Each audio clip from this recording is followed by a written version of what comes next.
வணக்கம் Rudra astro TV channel நேர்களே, நான் உங்கள் அன்பான சயின்டிபிக் வேதிக் அஸ்ட்ராலஜர் அஸ்ட்ரோ அரஞ்சி பேசுகிறேன். நல்லது நினைப்போம், நல்லதே நடக்கும். இந்த வீடியோவில் நம்ம என்ன பார்க்க போறோம்னா, துலாம் ராசிக்காரர்களுக்கு ஜூலை 2026 எத்தகைய ஒரு பலாபலன்கள் நிறைந்த ஒரு மாதமாக சயின்டிபிக் வேதிக் அஸ்ட்ராலஜி முறையில எதையும் நாமல் மிகைப்படுத்தாமல், பலன்களை மிகைப்படுத்தாமல் உள்ளது உள்ளவாறு இப்ப இருக்கக்கூடிய ஆண்டு கிரகம் சஞ்சாரம் மாத கிரகத்தோட அமைப்பு பொறுத்து துலாம் ராசிக்கு ஜூலை மாதம் 2026 எத்தகைய ஒரு மாதமாக பொது பலனாக வரப்போகுதுங்கிறது இந்த ஒளி தத்துவம் மூலமாக சயின்டிபிக் முறையில பரிகாரங்கள் மூட நம்பிக்கைகளாம் போகாமல் உள்ளது உள்ளவாறு நம்ம பார்க்க போறோம். பாருங்க, துலாம் ராசிக்கு சனி 6ஆம் இடத்திலே நீடித்திருக்கிறார். குரு ஜூன் மாதத்துக்கே குரு பயிற்சி ஆயிருச்சுன்னு உங்களுக்கு தெரியும். ஸோ குரு 10ஆம் இடத்துக்கு 2, 4, 6ங்கிற ஒரு அருமையான பாவங்களை நேரடியாக பார்க்கிறார். ஸோ அது நல்ல அமைப்பு. எப்பவுமே 2ங்கிற தனஸ்தானம், குடும்பஸ்தானம், வாக்குஸ்தானம், 4ங்கிறது இடம், வீடு, வண்டி, வாகனம், வியாபாரம், தாயார், 6ங்கிறது கடன், அடுத்தவங்க பணம், நோய், வம்பு வழக்கு, அந்த விஷயம் பார்க்கிறார். ஸோ இது பார்த்தீங்கன்னா பண விஷயத்துக்கு நல்லது. கடன் மூலமாக சில பிரச்சனைகள் சால்வ் பண்ணிக்கலாம், அல்லது வரவேண்டிய பணம் சால்வ் பண்ணிக்கலாம். அப்படிங்கிற மாதிரி பண போக்குவரத்துக்கு நல்ல ஒரு அமைப்பு துலாம் ராசிக்காரர்களுக்கு இந்த வருஷம் ஃபுல்லாக கொடுக்க போகுது. அதுல ஜூலை மாதமும் ஒரு நல்ல மாதமாக தான் வரப்போகிறதுன்னு தெரியுது.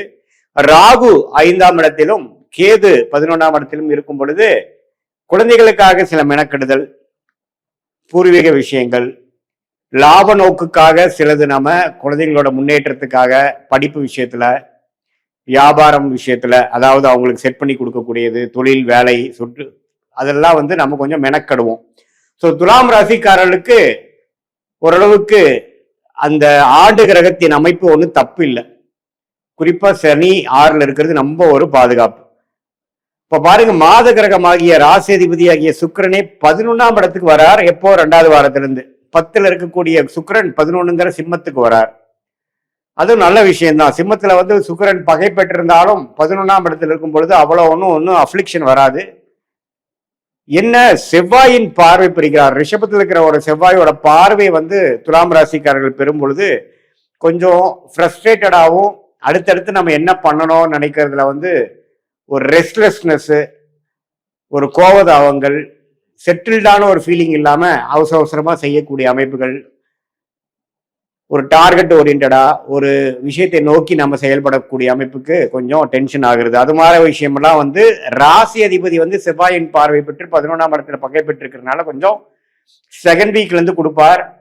சூரியன் பாருங்க 10ஆம் இடத்துக்கு வருவது தொழில், வேலை முன்னேற்றத்தை கொடுப்பார். ஸோ இது மாதிரி டென்ஷன் ஆகி எதுக்கு ஆகிறோம் அப்படின்னா, வேலையில ஒரு முன்னேற்றத்துக்காக, தொழில் அமைப்பதற்காக, ஒரு பிசினஸ் செட் பண்றதுக்காக, நம்ம ஒரு முனைப்போட செயல்படக்கூடிய அமைப்புக்காக, ஒரு லாப நோக்குக்காக நல்ல விஷயங்கள் செய்து முடிக்கக்கூடிய ஒரு மாதமாக வருகிறது. ஏன்னா சூரியன் பாருங்க மாதத்தின் செகண்ட் ஹாஃப்ல இருந்து கடகத்துக்கு துலாம் ராசிக்கு 10ஆம் இடத்துல சூரியன் வேலை, தொழில முன்னேற்றத்தை கொடுக்கிறார். ஒரு தொழில் ஆரம்பிக்கிற மாதிரி கொடுக்கிறார். ஒரு லைன் ஸ்டார்ட் பண்ணக்கூடிய அமைப்பை கொடுக்கக்கூடிய ஒரு அமைப்பு துலாம் ராசிக்காரருக்கு. அவங்களுடைய தசாபுக்திகள் அப்படி இருக்கும் பட்சத்துல கண்டிப்பா கோச்சாரத்துல சூரியன் சப்போர்ட் பண்ணுவார். அதே சமயத்துல புதன்கிற ராஜயோக அதிபதி புதன்லயே, அதாவது புதனோட வீட்டிலேயே மிதுனத்திலேயே வக்ரமா நம்ம நாள் இருக்கார். 10ஆம் இடத்துக்கு வரார். அப்புறம் 9ஆம் இடத்திலேயே மிதுனத்துல ஆட்சி பலம் பெற்றிருக்கிறது ரொம்ப நல்லது. ஐடி, சாஃப்ட்வேர், அக்கௌண்ட்ஸ் லைன்ல இருக்கிறவங்களுக்கு நல்ல முன்னேற்றங்கள், ப்ரொமோஷன் கிடைக்கக்கூடிய அமைப்புகள்லாம் பரிபூர்ணமாக உண்டு. ஸோ இதை நம்ம எப்படி எடுத்துக்கிறோன்னா, புதனோட சஞ்சாரம் அருமை. ஸோ படிக்கிற குழந்தைங்க, படிக்கிற மாணவர்கள், காம்படிட்டிவ் எக்ஸாம்ஸ் எழுதணும்னு நினைக்கிறவங்க, இளம் வயதினர் எல்லாத்துக்குமே பார்த்தீங்கன்னா நல்லா புத்தி வேலை செய்யக்கூடியவை. என்னதான் புதன் வக்ரமா இருந்தாலும் மிதுனத்தில் இருக்கிறதுனால நல்ல மெமரி பவர் இம்ப்ரூவ் ஆகுறது, நல்ல கிளாரிட்டி வர்றது, அந்த சப்ஜெக்ட்ல நல்ல ஞானம் பெறுவது, அது மாதிரி பல நல்ல விஷயங்களை நடக்கக்கூடிய ஒரு அமைப்பாக துலாம் ராசிக்காரர்களுக்கு புதன் ஆட்சி பலம் பெற்றிருக்கிறனாலையும், சூரியன் 10ஆம் இடத்துக்கு வர்றனாலையும், ராசி அதிபதியே 11ல் இருக்கிறனாலையும், ஆண்டு கிரக சஞ்சாரம் ஓரளவுக்கு திருப்தியா இருக்கிறனாலையும் வருது. இதுல பாருங்க, சூரியன் குருவோட சேர்றார். குருங்கிறவர் ஆல்ரெடி நமக்கு கடகத்துல உச்சம் பெற்றிருக்கிறாரு, உங்களுக்கு தெரியும். அதோட சூரியன் சேரும் பொழுது ரொம்ப நல்ல பலன். செவ்வாய் 8ஆம் இடத்துல இருந்து கொஞ்சம் உடல் உபாதைகள், டிராவலிங்ல கொஞ்சம் அசௌரியங்கள், அஜீரண கோளாறு, சூடு விஷயங்கள், அது மாதிரி விஷயங்கள் கொஞ்சம் கொடுக்கும். ஸோ உடம்பு மட்டும் கொஞ்சம் பார்த்துக்கணும். ஏன்னா லக்னாதிபதியை 8ஆம் இடத்துல இருக்கக்கூடிய செவ்வாய் பார்க்கறதுனால உடல் உபாதைகள் விஷயங்கள் மட்டும் கொஞ்சம் கேர்ஃபுல்லா இருக்கணுமே ஒழிய, மற்றபடி சுக்கிரன் புதன் சூரியன் இருக்கக்கூடிய சஞ்சாரங்கள், சுக்கிரனோட சஞ்சாரங்கள் எல்லாமே இந்த மாதம் முழுவதும் துலாம் ராசிக்காரர்களுக்கு அடுத்த ஒரு முன்னேற்ற பாதையை கொடுக்கக்கூடிய, ஒரு ஒளியை கொடுக்கக்கூடிய, அடுத்த லெவல் நம்ம ஜெயிக்கக்கூடிய அமைப்புக்கு ஒரு ஃபவுண்டேஷனாக, ஒரு அடிப்படையை கொடுக்கக்கூடிய ஒரு மாதமாக துலாம் ராசிக்காரர்களுக்கு 2026 ஜூலை மாதம் வருகிறதுங்கிறது நம்ம ஏத்துக்குதான் வேணும். அந்த டைமை நல்லா யூஸ் பண்ணிக்கணும் துலாம் ராசிக்காரர்கள். இது ஒரு பொதுவான பலனே தவிர, உங்களுடைய ஜென்ம ஜாதகத்துல நீங்க எந்த தசாபுக்தி போயிட்டு இருக்கு, உங்களுடைய பிறந்த தேதி, பிறந்த நேரம், பிறந்த ஊரை வைத்து வரக்கூடிய உங்களுடைய திருக்கணித பஞ்சாங்க பிரகாரம் சார்ட் ஜாதகம் போட்டு ஒரு அப்பாயின்மெண்ட்ல நம்ம டீட்டெயிலா டிஸ்கஸ் பண்றப்போ, நாம இப்ப பேசின கோச்சார் அமைப்பும் உங்களோட ஜாதகத்துல என்ன லக்னத்துல பிறந்தீங்க, நீங்க துலாம் ராசியில விசாக நட்சத்திரமா, சுவாதி நட்சத்திரமா, சித்திரை நட்சத்திரமா, இப்ப என்ன தசை போயிட்டு இருக்கு, அவர் உங்க லக்னத்துக்கு யோகமான தசையா, உங்களுக்கு யோகமான தொழில் என்ன, வேலை என்ன, உயர் படிப்பு என்ன முக்கியம், என்ன உங்களுக்கு நல்லதா வருது, மாணவர்களா இருந்தாலும் சரி, நடுத்தர வயதினராக இருந்தாலும் சரி, சீனியர் சிட்டிசனா இருந்தாலும் சரி, உங்கள் வாழ்க்கையில எழுகக்கூடிய அந்த கேள்விகளுக்கு எந்த மாதிரி சாய்ஸ்ல எது நம்ம எடுக்கலாங்கிற வயசு வித்தியாசம் இல்லாமல் நம்ம மனுஷனுக்கு பிறவை எடுத்தாவே நமக்கு பாத்தீங்கன்னா நிறைய முடிவுகள் எடுக்க வேண்டிய தருணங்கள் இருக்கு.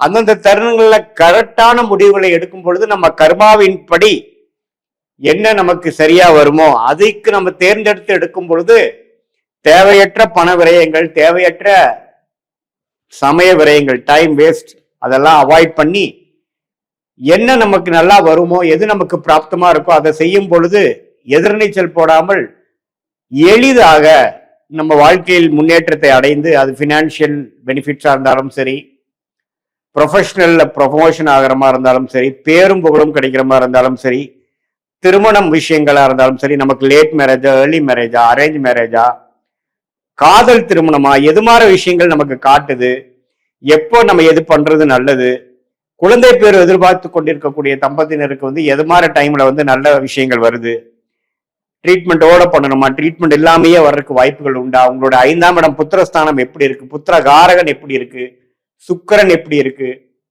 இதெல்லாம் வைத்து உங்களுடைய பிராப்தங்கள் என்ன, பர்சனல் லைஃப்ல என்ன மாதிரி பிராப்தங்கள், ப்ரொஃபஷனல் லைஃப்ல என்ன மாதிரி பிராப்தங்கள், எந்தெந்த டைம்லைன்ஸ்ங்கிறது எந்தெந்த நேரத்துல எது நடக்கிற மாதிரி விஷயங்கள் இருக்குங்கிறது தெரிஞ்சிட்டோம்னா நாம நம்மளோட அவசரத்துக்கு சிலது நடக்காம இருக்கும் பொழுது நம்ம ரொம்ப ஃப்ரஸ்ட்ரேட் ஆகிறோம், மன உளைச்சல் அடையிறோம். அதையெல்லாம் நம்ம தவிர்த்து கொண்டு பொறுமையாக வாழ்க்கையில் நம்மளுடைய கர்ம வினையை தெரிந்து கொண்டு நாமும் நம்மளுடைய திட்டங்களை தீட்டி அதுக்கு பிரகாரம் நம்ம வாழும் பொழுது வாழ்க்கையில் எளிதில் வெற்றி பெற முடியும் என்று சொல்ல விரும்புகிறேன். சயின்டிபிக் அஸ்ட்ராலஜி மூலமாக உங்களுக்கு நல்ல ஒரு பலன் வரும் என்று சொல்ல விரும்புகிறேன்.